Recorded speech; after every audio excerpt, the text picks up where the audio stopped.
ബഹുമാനപ്പെട്ട pastor K James പ്രതീക്ഷിക്കാത്ത ഒരു സമയത്ത് നിത്യതയിൽ ചേർക്കപ്പെട്ടു എന്നത് കേട്ടപ്പോൾ വളരെ വേദന ഹൃദയത്തിൽ തോന്നി. പാസ്റ്റർ കെ ജെയിംസ് ക്രൈസ്തവ സമൂഹത്തിൽ അപൂർവ വ്യക്തിത്വങ്ങളുടെ നിരയിലുള്ള ഒരു ബഹുമാന്യ ദൈവദാസനായിരുന്നു. ജെയിംസ് സാറും ഞാനും പരിചയപ്പെടുന്നത് ഒരു ഗ്രൂപ്പിലെ ചർച്ച സംബന്ധിച്ചാണെങ്കിലും അദ്ദേഹത്തിൻ്റെ സംസാര ഭാഷയുടെ മനോഹാരിത മൂലം ഞാൻ വിളിച്ച് സംസാരിക്കുകയും തുടർന്ന് ഞങ്ങൾ തമ്മിൽ വളരെ ആഴത്തിലുള്ള ഒരു ഹൃദയബന്ധം സൂക്ഷിക്കുകയും ചെയ്തു. പെന്തക്കോസ്ത് സമൂഹത്തിൽ സാഹിത്യ സംബന്ധിയായി ഇത്ര വായനയുള്ള ഒരു യുവ ശുശ്രൂഷകനെ ഞാൻ കണ്ടിട്ടില്ല. സംസാരിക്കുമ്പോൾ ബൈബിളിൻ്റെ ഭാഷയുടെ ഭംഗി വർണ്ണിക്കുന്ന ജെയിംസ് സാർ അതിൻ്റെ ഉൾക്കാഴ്ച പകരുമ്പോൾ ബൈബിൾ പോലും നാം മനസ്സിലാക്കിയതിനപ്പുറമുള്ള ഒരു മനോഹര സാഹിത്യ ശേഖരമായി മാറും.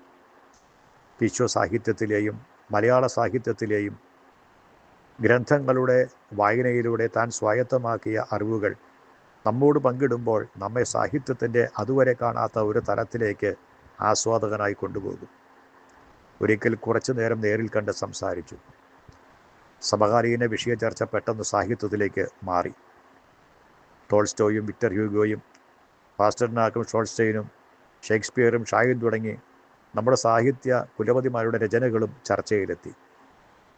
ആദ്യകാല MT രചനകളുടെ ആഴത്തിലുള്ള സാമൂഹിക ദർശനവും തകഴി രചനയിലെ ജീവിത നേർചിത്രങ്ങൾ തുടങ്ങി മുകുന്ദനും ആനന്ദും വിജയനും എല്ലാം ചർച്ചയിലായി. ജെയിംസ് സാറിൻ്റെ വായന വെറും വായനയായിരുന്നില്ല. വായനയിലൂടെ ഒരു പുതിയ ജീവിതശൈലി രൂപപ്പെടുത്തി. അതുകൊണ്ട് സംസാരത്തിൽ ഭാഷയുടെ സകല വർണ്ണങ്ങളും നമുക്ക് പകരും. ഇന്നത്തെ നമ്മുടെ തലമുറയുടെ ഒരു സമ്പത്തായിരുന്നു അദ്ദേഹം. വളരെ പ്രതീക്ഷയുണർത്തി മുന്നിൽ നിന്ന ഈ യുവ സാഹിത്യകാരനായ ദൈവദാസൻ ക്രിസ്തുവിനെക്കുറിച്ച് പറയുമ്പോഴും ക്രിസ്തുവിൻ്റെ ശോഭ നാം വിചാരിച്ചതിലും അപ്പുറത്തേക്ക് പറന്നു വന്നിരിക്കും. ഈ ക്രിസ്തുഭക്തനായ ശുശ്രൂഷകൻ്റെ വേർപാട് ഹൃദയത്തിൻ്റെ തീരാ ദുഃഖമാണ്. അത് നമ്മുടെ പ്രസ്ഥാനത്തിന് ഒരു കനത്ത ആഘാതം കൂടിയാണ്. എങ്കിലും താൻ ദർശിച്ച് സൗന്ദര്യവാനായി കണ്ട, ആശ്രയിച്ച് സേവിച്ച കർത്തൃസന്നിധിയിലേക്കാണല്ലോ ചേർന്നത് എന്നത് ദുഃഖം ആശ്വാസമായി മാറ്റുന്നു. ദൈവം അനുഗ്രഹിക്കട്ടെ.